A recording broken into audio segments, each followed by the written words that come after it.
Welcome back from the ad break. You are still watching Prime Live. Now, this evening, we are also joined by Shamshaad Sayed, and she is one of the organizers behind the Coffee and Brunch for Gaza and Palestine event. Now, this powerful gathering seeks to bring women together in solidarity and honoring the ongoing struggle for freedom and liberation for Palestine. Assalamu alaikum. Jazakallah so much for joining us, Shamshaad, and welcome to Prime Live. Wa alaikum salam wa rahmatullahi wa barakatuh. Shukran for having me. And assalamu alaikum to you and to all your viewers.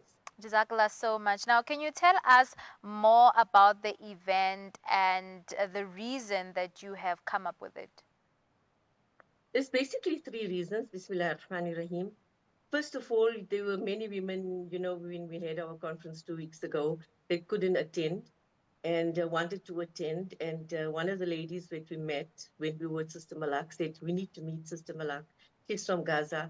We didn't get a chance to attend the conference. It was fully booked, alhamdulillah. So we had a waiting list of about 30, 40 ladies. And first of all, to service those ladies, to be able to meet Sister Malak and Mam Ndebele as well. And secondly, also, is to make the maximum use of this month, Women's Month, as we know it. And thirdly, as Dr. Naledi Pando said, to use every opportunity, uh, that you can, whether it's a protest, whether it's a meeting, whether it is, a silent vigil or whatever it is, a prayer to continue to, agitate for the freedom of Gaza and for the freedom of Palestine. So basically, those are the three reasons. And also, so that our women never, ever forget when they see the struggles in Gaza and in Palestine, what the struggles of the South African women were and what they've been through to be able to sit like you and I are sitting here to be able to talk to each other because under apartheid we used to speak past each other, to be able to talk to each other, to be able to reflect and to be able to be grateful for the democracy that we have now. That's basically the three reasons why we're having this coffee with Malak and Mam Ndebele, inshallah. Mm. MashaAllah, that's beautiful. Now, you've mentioned that Malak Muhammad from Gaza and Mam Ndebele from Soweto will be present at the event. Can you tell us about their roles in the Palestinian and South African freedom struggles, respectively, and how their experiences and perspectives will inform the discussion at the event? Now, Alhamdulillah, this topic was covered very beautifully by Dr. Naledi Pando as well as by Princess, should we say, Rabia Mandela. Mm. The comparison between, and not just the contrast, the difference, but the similarities between the South African women and the women of Gaza. They face no less than 10 challenges, women in particular. So if you look at Sister Malak from Gaza, imagine, Sister, having to walk from North Gaza under severe threat of death hanging over your head, walk from there on foot with your child, with your husband, and a host of other people, facing death all the time, seeing dead people all the time as you are walking. But if you dared even to lift a finger to assist your very friends or family who were being shot or killed or maimed in the street, you had to continue walking on foot. And she was a woman like you and I, so a woman like you and I, young 29-year-old girl. And but she had to carry on. They had to carry on walking and walking from North Gaza, past the Netzerim corridor, as well as come to the south of Gaza, cross into Rafah. An hour after that, the entire place was bombed. But she lived like you and me in South Africa. She was a photographer. She was a very outgoing person, doing a lot of social uplifting, very attached to her mother, as I think all of us are. And her mother is still under the rubble. And on the other hand, we have Mam Ndebele, who lived through apartheid in this country. She's been through the height of it. She's seen struggle, she's seen strife, she's seen poverty, she's seen starvation, she's seen injustice, she's seen land deprivation, she's seen food deprivation, she has seen health deprivation, she herself being a nurse. And the struggle that she has to face is very much like what the sisters in Gaza are facing. They just, I think South African women of Gaza just want one thing. They just want their human dignity. They want that respect. They want that honor. They want to be acknowledged as human beings. When Sister Gaza came to us, in the first time when I met her, I was stunned at the amount of courage and resilience she displayed for her age. Such a young girl, and be able to portray, through all the struggle, veiled and veils of struggle, she was be able to smile and able to start life all over again out here in Johannesburg. What an opportunity to meet such a woman. She is a kind of breath of fresh air that you need for the kind of women that we have in this country. As you know, in South Africa, we fight for the Tupperware, and Tupperware lid, for example. Yes, this women lost everything. They lost everything, everything. I'm also reminded of the flood recently in Pakistan where people lost everything in a split second. But the resilience that is shown by women such as Sister Malak is a lesson to be learned by all of us. Similarly, by Mam Ndebele, she is in her 80s, but the struggle that she went through has just, she said, it has purified her. It has dignified her. It has made her the strong woman that she is. She has become now not just the symbol of struggle, but she's become the symbol of success. For every woman out there, you've got mental issues, this and hormonal, this and all. What about turning to Allah? What about if Mam Ndebele tells you how she had to struggle to wear that scarf? She wanted to wear that scarf, and it didn't matter what it took for her to wear the scarf, even it was having to be befriending a nun, for example. But I mean, the kind of opportunity that we have now, I feel sometimes we have forgotten the struggle in this country. But by reflecting and seeing what the women of Gaza are going through, I myself lived through apartheid. I was 16 when the riots happened in the schools. And I was born in 1961. Sharpeville massacre occurred, and I grew up fondly speaking to Sophie Williams, the brain, who is the only survivor now from the 1956 Women's March to the Union buildings. So, Alhamdulillah, I think we need to reflect that democracy came, and have we appreciated it? Have we valued it? Are we valuing it? And I think these similarities and contrasts, it's going to be a wake-up call for us South Africans who complain about silly things when we should be looking at the broader picture, looking at the struggles of the women of Gaza, looking at the struggles that the women of South Africa went through, and still come through and say, I'm here to offer my services to whoever it is. And at the same time, we want to tell the South Africans, our sisters from Gaza are here. Open your hearts, open your pockets, open your wallets, open your families, open your hearts basically to these women. Listen to their stories and learn from it, and do whatever you can. As Dr. Nene Pando says, whatever it is, don't stop. Pray. Yes, that's a necessity, but we need to form this international coalition of international anti-apartheid struggle that we had in the international solidarity campaign that we need to have, combined with the 7 other things, that advice that she gave us. And by incidentally, the conference that we had, we're going to put it in a booklet form with the resolutions, and we'll share that with everybody so that we can learn from the conference, implement it. The main thing is action must be taken. So we're now in the process of getting all those collated. And one of the offshoots of the conference, as I said, is for all those women who couldn't make it for the conference, but here's the opportunity to meet with Gaza firsthand. And their sister Isra will also be there. She's selling items. She makes artisanal items of Gaza and Palestine. And we'll be auctioning, inshallah, a Palestinian abaya. And that's become something very much in vogue. So yes, we're having that. We're having a lovely brunch as well, and the talks and stories. People learn from storytelling. So this is a story that we need to listen to, so that we can change. That heedlessness needs to stop. We need to understand that a struggle is being fought here, and we cannot rest until Gaza is free. That's why we call South African Women United for Gaza. It's a campaign until Gaza is free, inshallah. Inshallah. And now, how do you hope to build solidarity and awareness through this event? How do you hope the people that will be attending will, be impacted through it? I can promise you, by just listening to the stories of both these phenomenal women, it's going to be life-changing.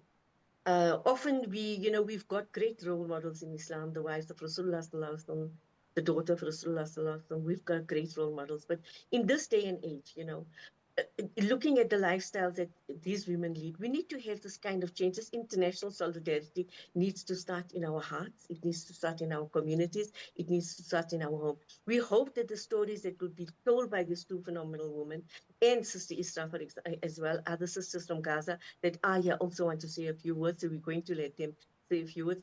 The lessons we should take from there is to implement it in our home. The woman has, every woman in Islam has so much of power. She just doesn't realize it. She's the core of society. She can make or break her home. She can make or break society. She is the nucleus of the home. She's the first university of a child. I'm going to throw the cat among the pigeons. A woman doesn't have to cook, clean, etc. That is what we do because we want to be like Fatima, as the Fatima radiallahu anha. Her singular job in Islam, she needs to be maintained from the cradle to the grave. Her singular job is to educate her children, make them recognize Allah subhanahu wa ta'ala. These women from Gaza have shown resilience no matter what they've been through, saw their house turn into dust, seen their roads, seen their hospitals, their schools, their masajids, every kind of health sector being destroyed, every semblance of life destroyed, but they rise up phoenix, like a phoenix, and say, we have something to share. We have crossed the Rubicon. We've come to South Africa. We are here to start fresh all over again. There's a lesson in there because they understand what Allah subhanahu wa ta'ala has given women is to understand your core role as a woman. You are the first university of your child. You're the first teacher of your child. You're the first psychologist of your child. You're the first doctor of your child. You're the first nurse of your child. You're the first teacher of your child. You're first everything to your child. What you do for your family, for your children, is going to reflect on society. So we need to revisit the role of the women. I always say that's the starting point. If you look at deviant ideologies that are springing out all over, what keeps us safe is our understanding of Allah subhanahu wa ta'ala wants from us. And it's so simple. Like I said, we don't have to cook, clean, etc. But one thing he's going to question us about is what we have done to educate, to teach our children to follow his injunctions, which is beautiful. Which is, Islam is a way of life. It's a lens from which you view the world. It's a worldview. It's not just a religion. Religion is part of it. How do we implement that? Because if you understand that, you will understand that part of it is to fight injustice, part of that is to fight oppression. And if we can't understand that from the struggles of our women, then it's going to take a very long time for you to understand what is the purpose of life. So we will not stop, sister, until we have and try to reach every woman in South Africa, every woman in the world with programs like this to understand the key role that women have, to understand that Gaza needs our help, Palestine needs our help, Al-Aqsa needs our help, and we will not be free. We will not stop the campaign until Gaza is free, until Palestine is free, until Al-Aqsa is free, inshallah. Inshallah. And I know that one of the aims of the Coffee and Brunch for Gaza and Palestine, one of the aims of the event is to explore similarities between, connections between the struggles for freedom in Palestine and also in South Africa. Can you maybe share some of the examples of those similarities for us, please? The beautiful question. There are so many, but the first thing is the issue of land. During apartheid, you saw the dispossession of land. The wealth of the land was locked in the hands of a few. So if you had farms as a non-white, it was taken from you, and only certain races, or the white race, was allowed to have farms, for example. If you look at parallel development, right, we have the townships, and until we have not dismantled the townships, we cannot say we have freedom, but that's another discussion. Similarly, in Gaza, there's dispossession of land. Many people residing in Gaza at the moment are all refugees. There's only a quarter of a fraction of people originally from Gaza living in Gaza. The rest of Gaza are refugees or internally displaced people from other parts of Palestine, which is now known as Israel, 1949 Palestine, or the West Bank.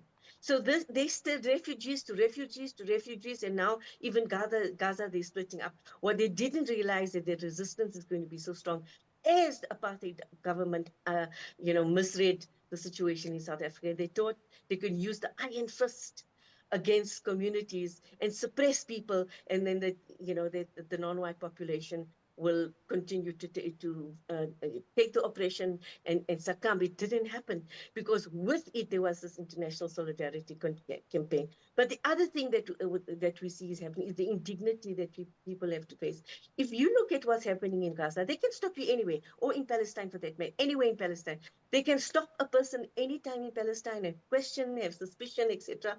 Imprison the person, very much like in South Africa it was. They could, on a suspicion, imprison you, detain you without a trial, and keep you in as long as they wanted to, as it made them happy. It was by whim, and act with impunity. And this is exactly what the women and the people of Gaza are facing.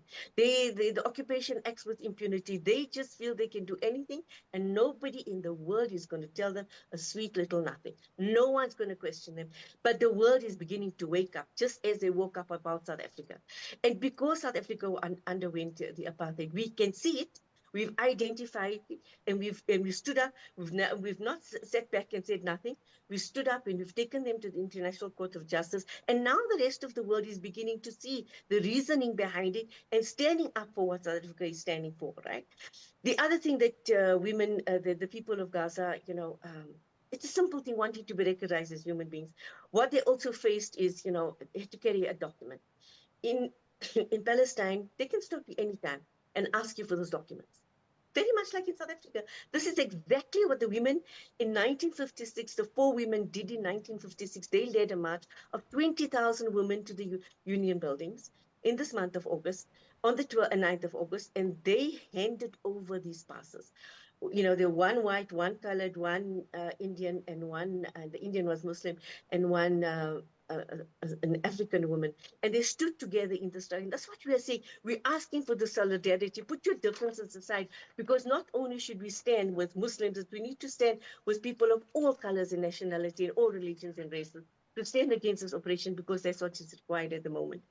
So they could illegally seize land, they could illegally stop you, they could illegally ask for your documents, and that's exactly what is happening in Palestine at the moment.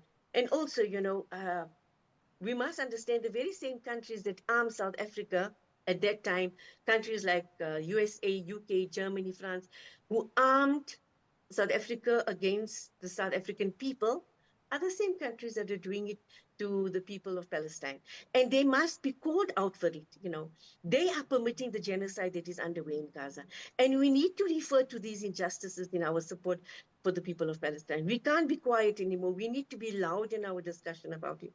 So these are just some of the similarities and some of the, um, struggles that the women of Gaza and the people of Gaza face. And there's quite a lot more, but I think I just want to, at this point, highlight one very important thing. We say, what can we do? But it's in your hand. We ask, who is the boss of the house? The one who controls the purse is the boss of the house. So you know what you need to do with that money. You don't buy the things that's going to add fuel to the genocide. You're going to use whatever resources you have to buy alternative things. For example, Coke. I mean, if you're still drinking Coke, you might as well drink the blood of the Palestinians.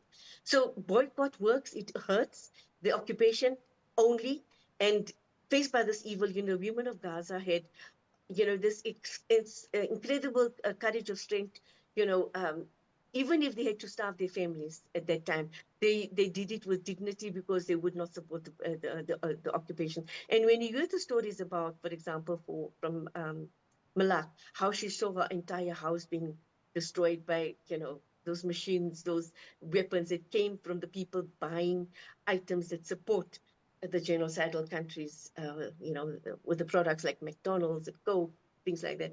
So it's something that we need to learn from, something that we can do in our everyday life. We need to face this brutal occupation with a brutal boycott.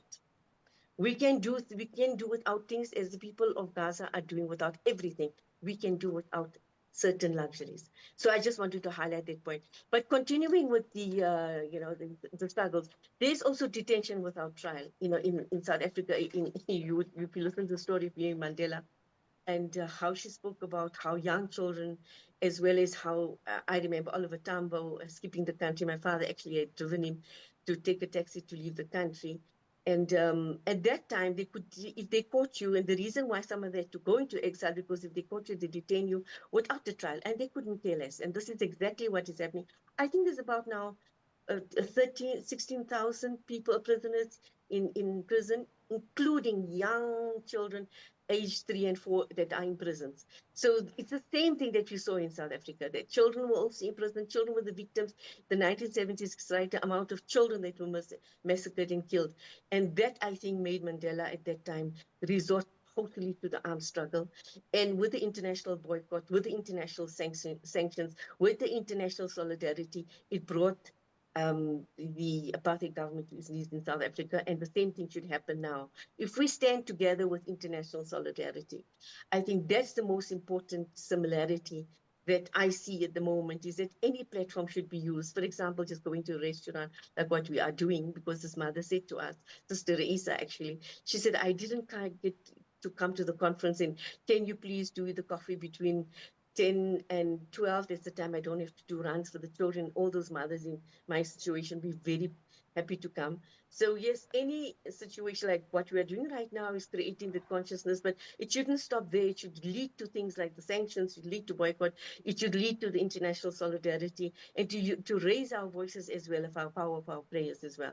So yes, that is some of the similarities between South Africa and Gaza at the moment. And I think one of the phenomenal similarities is the resilience of the South African women. Until today, I see that strength in Mam Ndebele, Mam Amina Ndebele, how she speaks with courage about what she went through and how she succeeded against the apartheid regime. And she made her mark.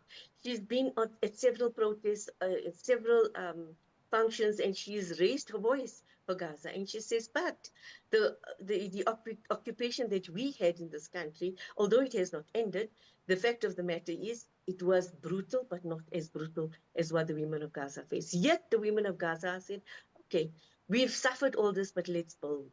Let's build this together. Some of them say, well, 2 states, some say 1 state, but at the end of the day, they're looking towards a post-war country where they rebuild the country. They will put their children, and even in the other thing is education. They put their children into schools, even if it's online. I don't know if you saw recently, it's a very painful thing to see a group of orphans that graduated from preschool, all without their parents, and how emotional it was. But that's a legacy that the parents have left for them. There's a kind of mothers that nurtured these children that made education so important to them.